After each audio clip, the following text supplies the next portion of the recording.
Yo, what's good, free world? I'm here to give you another edition of Ipsy Dix's Shank Radio in the Trenches. I have brought everyone's favorite Latin king, ECC11. Go ahead and say what's up.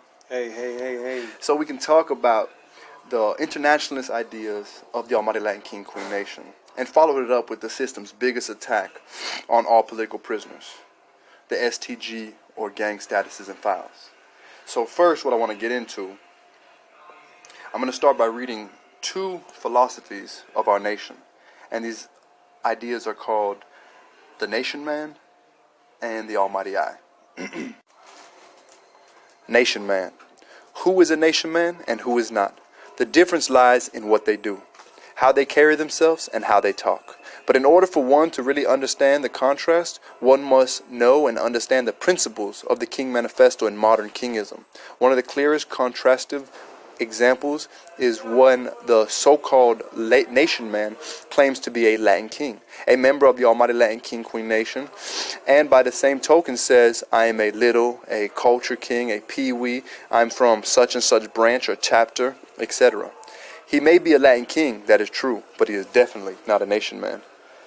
This clearly testifies that this so-called nation man is really a demagogue, a preacher of a false philosophy, and an agent of confusion and disunity.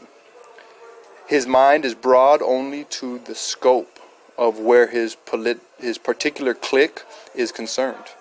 Outside of this clique mentality, his mind meets with the brick wall of prejudice and individualism.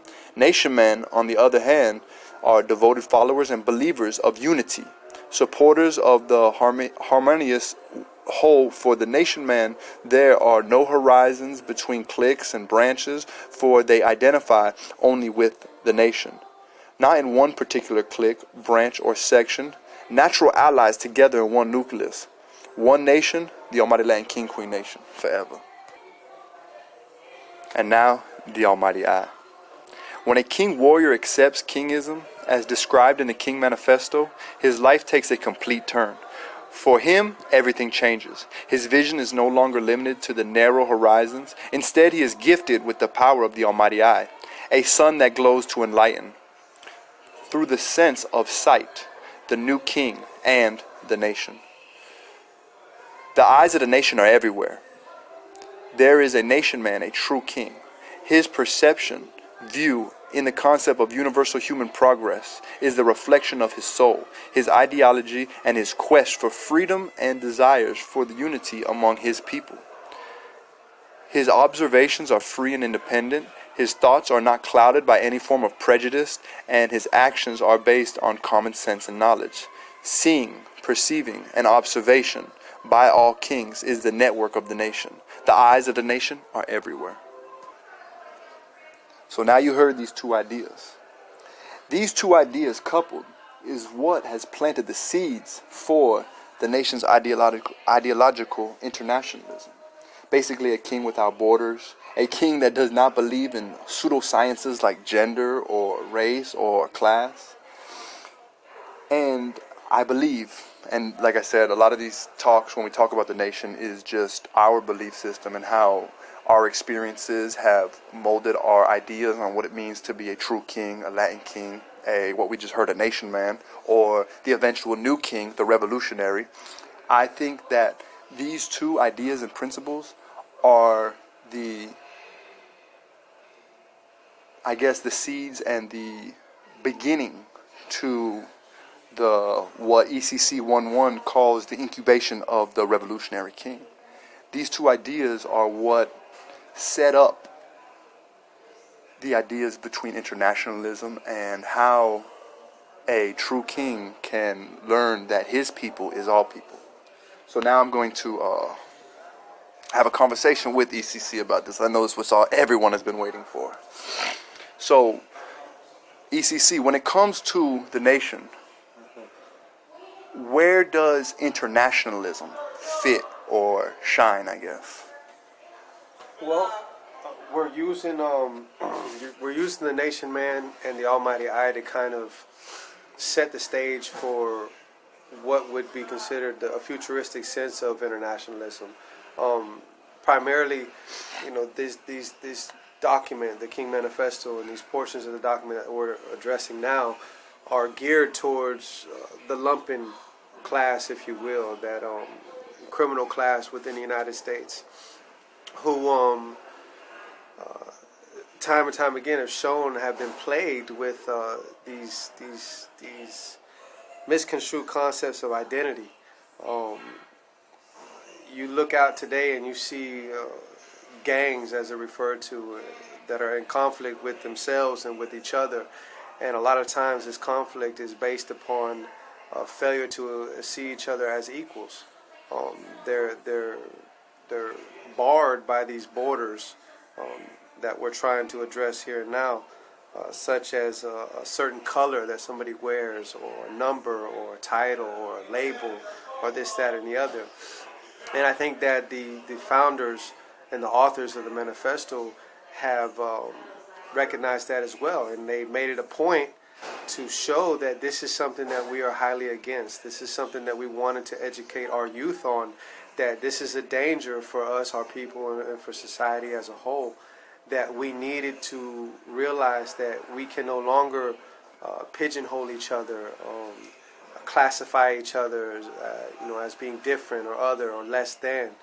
And when you talk about nation man, that's primarily what you're talking about. You're talking about an individual who is part of this organization, who is being taught that you cannot look at another member as someone who's coming from a different this, a different that, a different the other, whether it's a chapter or a branch or a section. And when you find those within the nation and in life in general who attempt to categorize people based on these labels, we're being taught that this is the demagogue. This is the individual that you need to be aware of. This is the individual that you need to oppose. You need to be more in tune to an individual that is, again, an internationalist in his or her perspectives, someone who accepts the equality of all peoples. Okay, so let me ask you this, right? And I think this is, I like how a lot of our literature talks about modern kingism. And when they say modern kingism, I think they're talking about the future, what kingism was going to turn into. And right now, in this world we live in the United Snakes, I think that these nationalists or white nationalists are in many ways created by these governmental ideas and created by these I don't want to call them our enemies, but they are basically, would you say, in exact contrast of what we are supposed to believe in?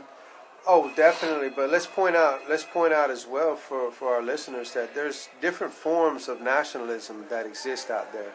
And this so-called white nationalism that you're referring to, or first world nationalism, is an oppressive nationalism. It's adverse to a third world nationalism, or an internationalist nationalism, if you will. Historically, first world nationalists have sought to remove individuals from their society that come from other nations, without taking into consideration the fact that the mass majority of these people are in these nations to begin with because of what the first world nation has done to their nation. On the adverse, the third world nationalist seeks to rid itself of the people who come from other nations, of first world nations, because they're there primarily to exploit and take advantage of them. The colonialist type The colonialist, ideas. right, exactly.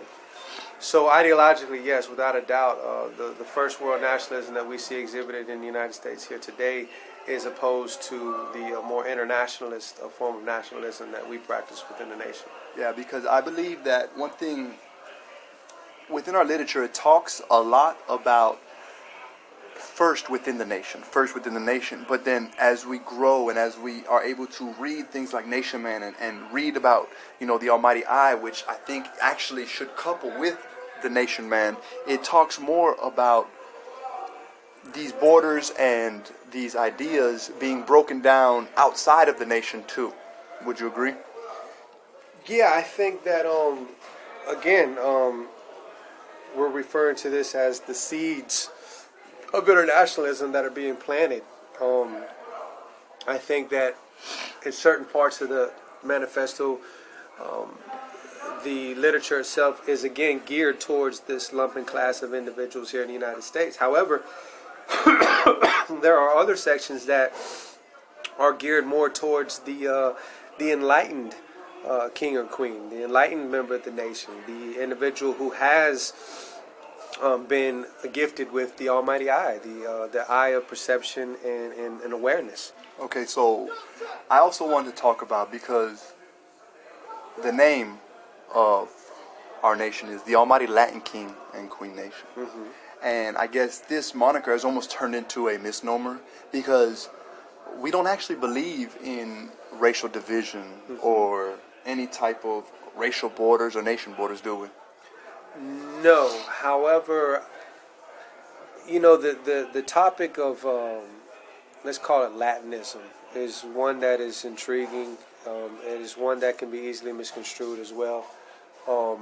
I think that there's so many arguments and different ways that you can present this, but for me personally, I don't look at Latinism, if you will, as a form of division. I look at it more as a form of unity. I find that the Latin American people, one, are not racially divided. They're in fact united along nationalist lines. I think the culture and the history that unites us is one that is or has been subject to oppression. It's one that has been subject to the exploitation of first world nations. And I think that those are the lines that we use, again, not to divide, but to unite. And a person who is not Latino per se does not necessarily mean that this person cannot be accepted and or considered a part of the fold. We've discussed this, I believe, in other recordings as well. Naturalization. When an individual, relocates into another country, into another nation, and through time and practice, begins to partake in the cultural affairs and what have you. At some point or another, that person becomes naturalized. And with that idea and concept in mind, again, I hold firm to the concept that the Almighty Latin King Queen Nation and its title is not one to divide itself from others, but to welcome and to welcome all, regardless of where your original nation or cultural of origins begins. And this is something that I think I want to bring up. When it comes to these, pseudo-geographical fucking borders. Before this land was colonized, I'm going to only talk about the West Coast and Central America and South America. Mm-hmm. These ancestries are all of the same bloodline. They all intermingled. They all moved and traveled freely from South America, from Chile, the bottom, all the way up to, let's even get into Alaska. Canada. You know what I'm saying? Exactly. Alaska and Canada. So these pseudo-geographical borders that were created through the colonialists, they have not only started maybe a classism, racism within the Latin culture. Mm-hmm. They have turned the Latinism, as you call it, into a race, when for so many years it was just a culture. Right. It was just these Indians, these excuse me for using the phrase Indian, but these indigenous. Right. And I like the 7 million Tainos added with the 30 million Aztec, added with the 30 million Incas, added with another 7 to 10 million indigenous from North America. So we're saying over 50 million people that have been, racially eradicated and split up through these borders, these creation of borders. Now the ones in North America feel they're different from the ones in Central America, which feel they're different between the ones from South America, which feel they're different between the ones in the Caribbean islands. Right. So it's not only these borders, these physical borders, that have broken our culture and this Latinism. It's not only these physical colonized areas, but it's the mental ones as well. And I think that's where the Almighty Eye fits in, for us to see and observe, because like it says, the eyes of the nation are everywhere. And when I take that, it means it goes from the bottom of Chile up to Alaska, man. You know, it goes out west, it goes out east. So we don't have almost a racial divide, because anyone can become an Almighty Latin King. Right. Anybody. And I just think it's about accepting the anti-colonialism. Yeah, I think embracing the culture, not just based upon a language or a diet or a music or entertainment, but based upon a history of overcoming oppression. I think that is really where everything relies or resides upon, is embracing that, the concept of wanting to be a part of a people who is against oppression. All right, so I think that leads a perfect segue into something I've been wanting to talk to you about for a very long time.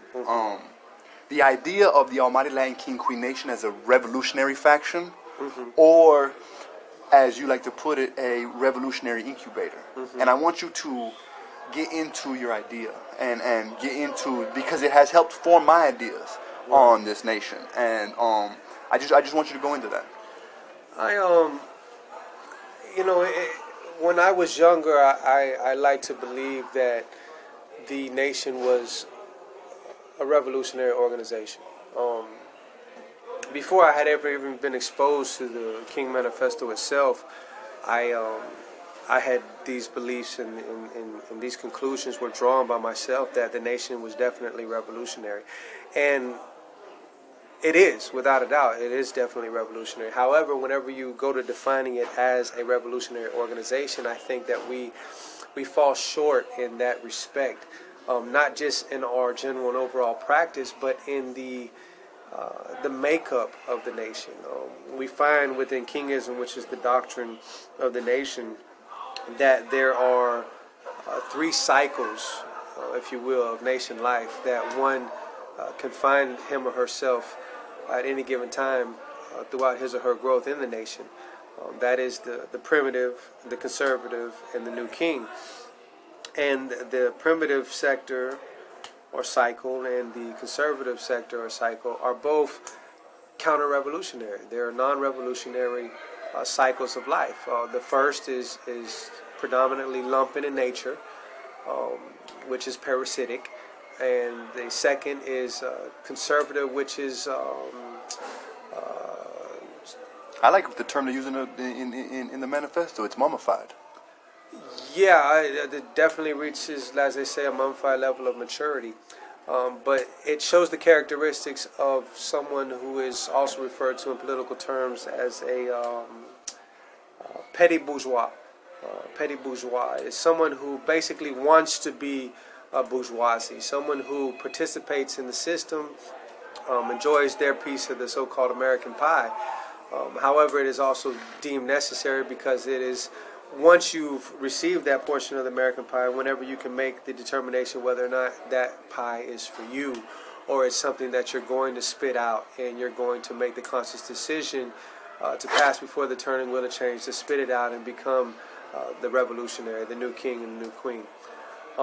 That section, which arguably is the least populated, comprises the revolutionary sector of the nation. The literature itself is revolutionary, without a doubt. The membership and the practice, however, do not meet those same standards. I've argued this a number of times, and it's discouraging for a lot of brothers and sisters who hear this, especially coming from myself. However, I think at the same time that there is a small amount of genius in there, if not something greater, because had we practiced a more revolutionary practice overall, we would have been exposed to the full brunt of the war declared by the likes of J. Edgar Hoover and the federal government against the Black Panther Party, the Symbionese Liberation Army, and AKA, man, those fuck boy COINTELPRO motherfuckers. Right, those dudes right there.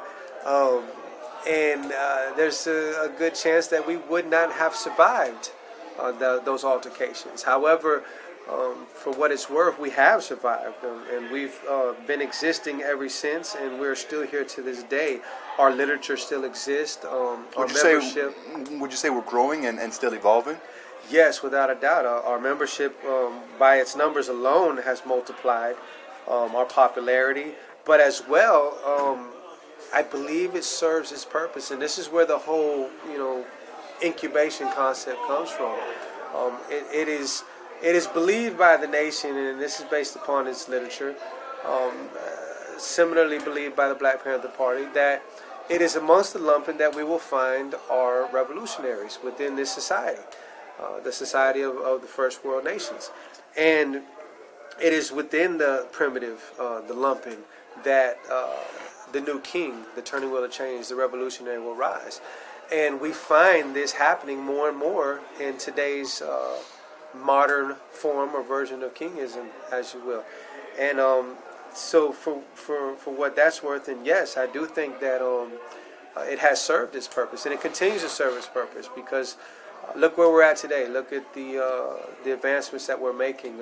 This show in itself is evident proof that the scheme behind everything has bore its fruit, and it continues to do so. And to answer your question, as far as development goes, even organizationally, we continue to develop. We continue to discuss where it is that we can go with this. How is it that we can further foster the discovery and creation and nurturing of these revolutionaries?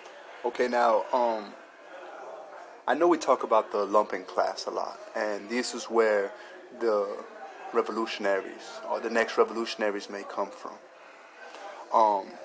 But I also want to kind of add and ask you, where can the non-Latin King organizers, where can these other organizations that may not exactly fall up under the lumpen class, but are, let's say,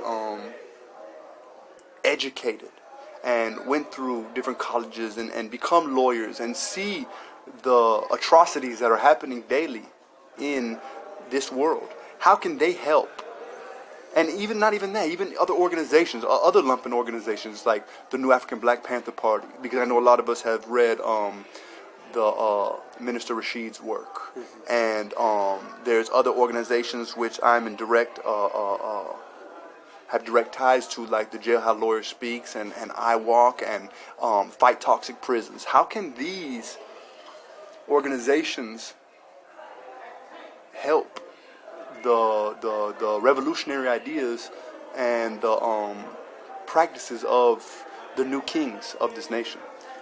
Around 13, 14 years ago, when the assassination of Tookie Williams took place in California, I had wrote a leaflet that was presented at the annual conference on organized resistance, and it was addressed towards the people that we see most in the media, that are out there with picket signs and protesting and exercising the resources that they have that a number of us do not have, whether it's because of our imprisonment or some other reason. And my addressing to them at that time, in answer to your question, even to this day, is that there is so much that they could have done prior to the execution of Tookie Williams to expose Tookie Williams to the world. But not just to the world, more exclusively towards the leaders of the lumpen organizations that are out there to this day. And I went a step further and said that there is a gap that needs to be bridged between those political prisoners that still to this day exist in confinement, who are basically, and in some cases literally, on their deathbed. And between them and those leaders that I'm referring to right now, the leaders of these lumpen organizations, these Crips, these Bloods, these folks, these Latin Kings, these Treces, Norteños, the list goes on and on. But a connection needs to be made between these political prisoners and these leaders of these organizations that themselves have roots in the history of the movement. The mass majority of them were begun as a response to oppression. They were a show and a form of resistance.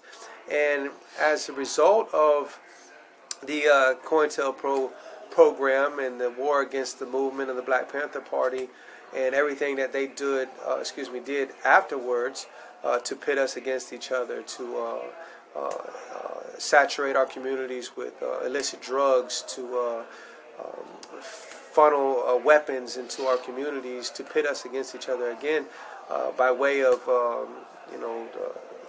kites and letters that were, and borders, falsified, and borders, man, neighborhoods, turfs, all those things that they use. The same thing that, again, you're right, that we're talking about, that the manifesto talks about. This clique against that clique ideology and concept. Removing the political concept and replacing it with something that has to do with, or reflective of, what they call turf wars. And these groups, these organizations have these roots. It's there. It's part of their histories. It's part of our histories. But yet we lack this communication with these political prisoners. We lack this education. We lack this. And these people that you're referring to now do have the ability. They have the resources. They can connect us. And I think that's probably the number one thing that they can do to help and assist us, is bridging that gap before it is unbridgeable, because they're no longer with us. Yeah, and I think, I want to get a little more into this gap too, because the gap that we're talking about is communication. It is reaching into us. It's very difficult for us to reach out. It's very, some of us have phones. Some of us have these illegal instruments just to do stuff like this. Mm-hmm. And none of this is long. That's why we're recording as much as we can, because we need to create this library. For when we're gone, you guys still remember that this was done so you guys can hear, so we can reach. Also, though, I think something that has been a big gap for the separation between the lumpen organizations and the free world organizations, I would say, is the education. Having our education stunted in here by banned reading materials, by only allowing a certain class of inmates education, only allowing a certain type of quote-unquote criminal charges to be allowed to further their education. Only, the Pell Grants got taken way before I came to prison. And I could only just imagine what prison would look like if, for the past over 20 years, people have been getting these different degrees still, and these different certificates, and allowing us to educate. Because a very common thread that has always been, since I've been in prison, is each one teach one. And every time that we learn something, we like to pass it on to each other. Books, we like to pass on to each other. So it's not even just organizations, but it's helping us create book clubs in here, helping us create different zines, and teaching us in here about the free world. Because so many of us, about free world organizing, because most of us just know about the radical organizing, about the standing up to the oppressor, actually standing up to them, actually rioting with these people. And we don't really understand, like, at least me, I'm recently starting to understand how important organizing is. And how that throughout the ages, organizers have always been the unsung heroes. Right? So I think that is part of the gap. The gap is our lack of education when it comes to not only radical theory, not only revolutionary ideas, but also when it comes to creating a system that works.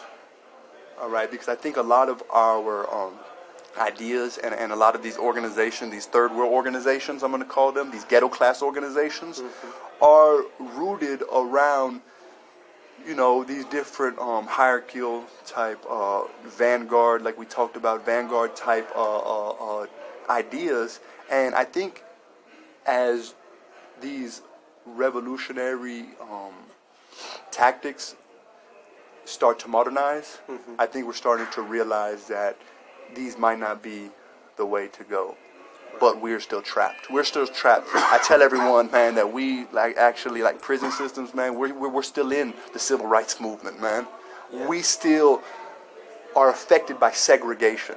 We still have slave owners and slave catchers. We still are tortured by fucking dogs, waking us up in the morning, man, stripping us naked. You know, so these things that everyone thinks that are not happening anymore, that think we've moved out of this slavery era, it's not. It's just been, now it's controlled. It's controlled slavery in these prisons. And we're still being tortured by fucking blasts of water. We are still being tortured by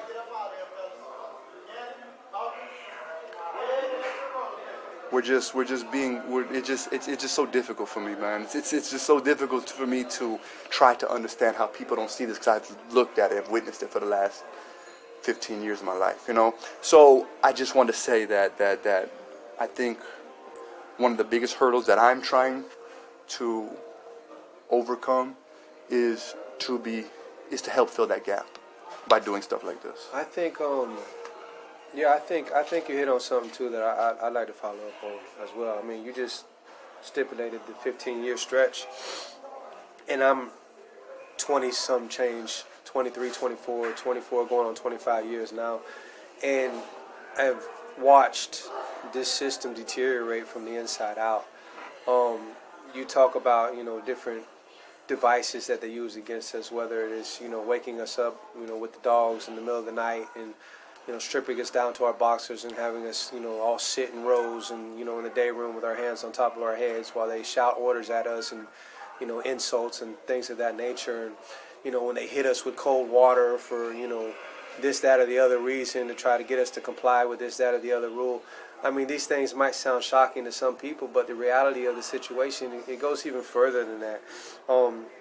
The lack of education is rampant. There's no occupational opportunities. Your sentence today is a sentence of confinement into a dormitory for pretty much every second of every day of your life. You live in a dormitory filled with 50, 70 other inmates at any given time, and there is no relief. There is no opportunity for advancement. You do this for 3 years, you do this for 5 years, you do this for 10 years, 15, 20, 25, 30, 40, 50 years of your life, and you can't equate this with anything other than torture. And you have an ability out there to help us expose what's really going on in here, because this is nothing more nor less than a reflection of the greater society. Society is either willfully allowing this to happen to itself because we come from that society, or it's ignorant to what's really taking place here. And this is something that I believe the movement in general has the ability to help us expose and shed light on as well.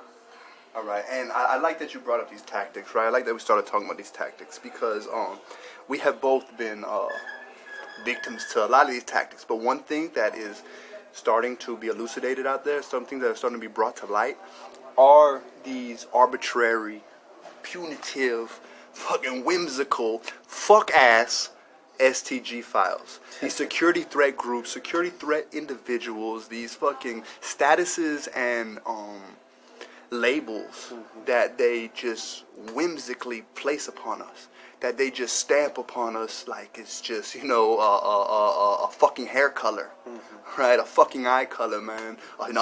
Another form of skin fucking color. It has turned into a pseudo fucking philosophy. These ideas about gangs and these ideas about organizations and these deals. It turned from gang classifications to security threat group classifications to now security threat individuals. Mm-hmm. So they're telling me that these individual people, man, are huge fucking threats to the United States once we're already imprisoned. Right. All right, so I want to get into this a little bit, right? I want to get into how these classifications have affected you and maybe other political or politicized prisoners. Definitely. When I first came into the system, again, 25 years ago, this STG classification was, it really wasn't even practiced as of yet. It was maybe, discussed at some level or degree or another, but it wasn't until a couple years later that it became an actual thing. And as this thing continued to grow in development, it came with consequences. What little opportunity we have in here to learn things that would be beneficial to us in society, along the lines of, let's say, a job as a barber in the barber shop. We're no longer allowed to have those type of jobs if we have this STG security threat group classification. If we have this label attached to us, we can't have this job. We can't have no orderly job whatsoever. We can't work in the law library. We, in a lot of cases, in a lot of institutions throughout the state, are denied education outright. Along with that, we're subject to other consequences, such as restrictions on our visitation privileges, to where we are subject to having non-contact visits only. We're subject to placement in long-term administrative confinement. That can result for somebody with an extensive sentence in a very long amount of time in isolation, which is unhealthy psychologically as well as physically. And the consequences go even further than that. In today's prison environment, they have so loosely applied this label of security threat group and or security threat individual that pretty much everywhere you turn, you find people who are under this label. And with this reality surrounding you like that, it kind of changes the psyche of the prisoners in general, how they think, how they act, how they view each other. There is an attack on the idea of collectivity. It is now everybody's presumed to be a part of something. We assume that he is a part of this group, and they're a part of that group, and they're against them, and we're against them, and they're against us, and everybody's against everybody, and the only ones who are united is the correctional staff, and their unity against us is a unity against human beings. We are no longer even looked at as equals. We're looked at as animals. We're not worthy of a placement in society. The only thing we are worthy of is to be treated as animals. These consequences go further. It affects our families.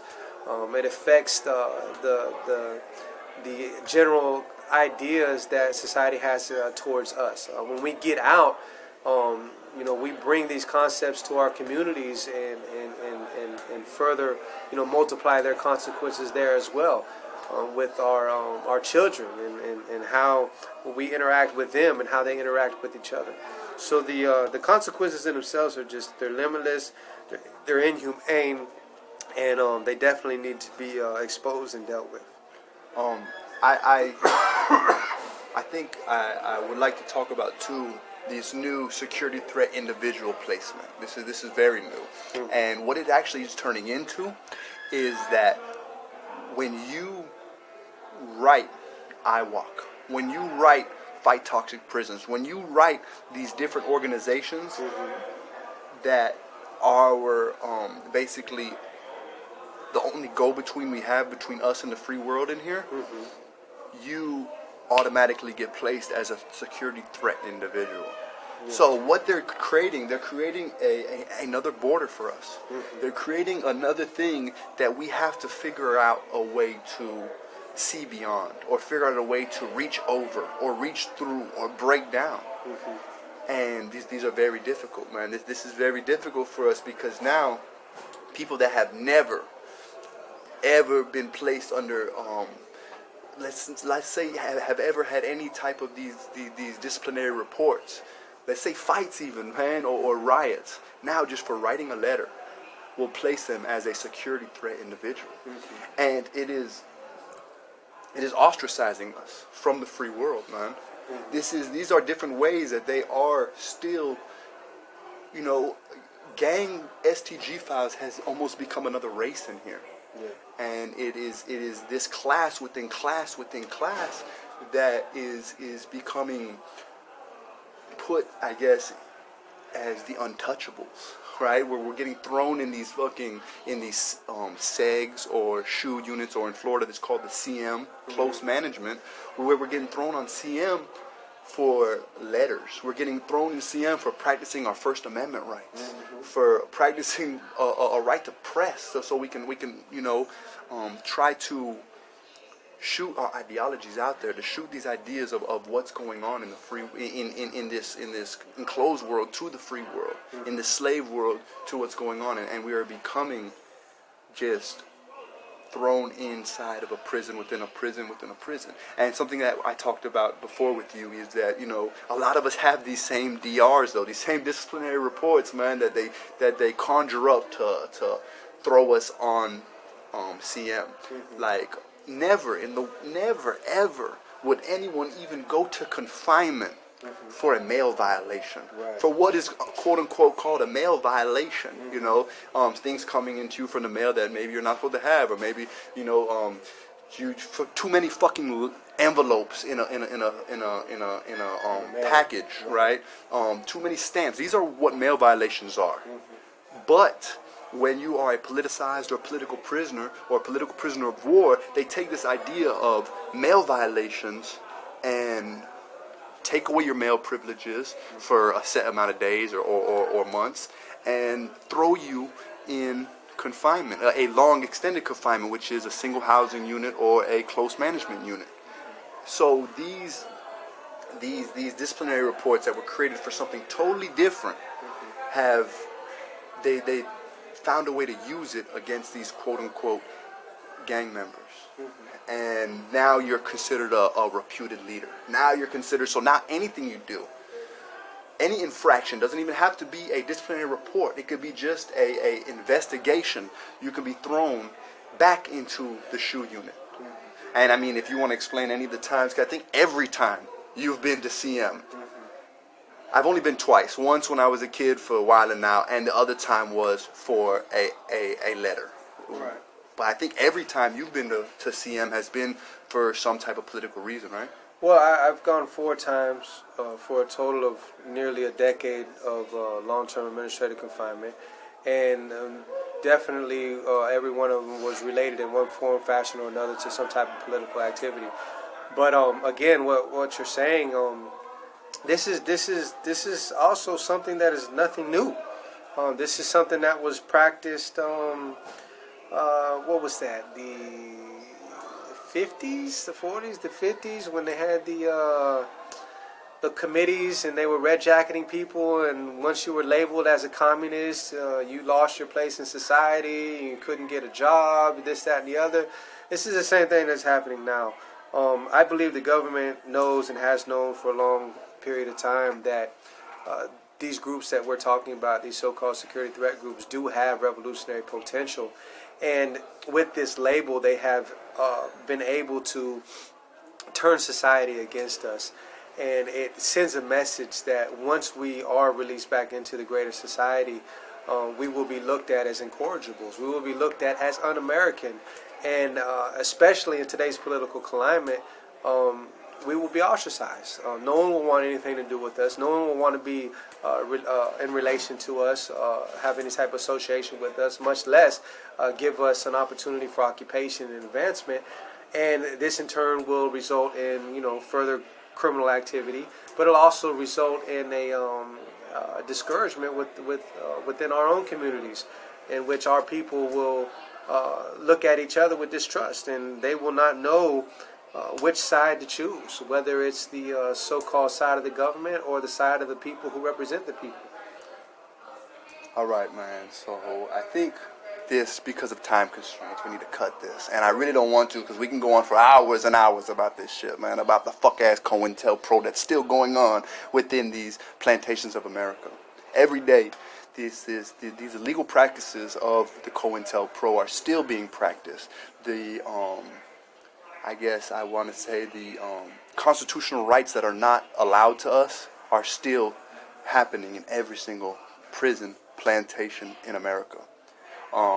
I really, really want to thank ECC for doing this with me, especially under how volatile these prisons have been lately. And we're going to try to do as many we can, because I really don't think this is going to be lasting much longer. So, hey, man, I really, really appreciate Ipsy Dixie. I appreciate everyone for listening, man. And, you know, until the next time, we're here, man, behind the fences, deep in the trenches, man. Shank Radio, Ipsy Dixie, man. Love y'all. Always a pleasure. Always a pleasure. Power to the people.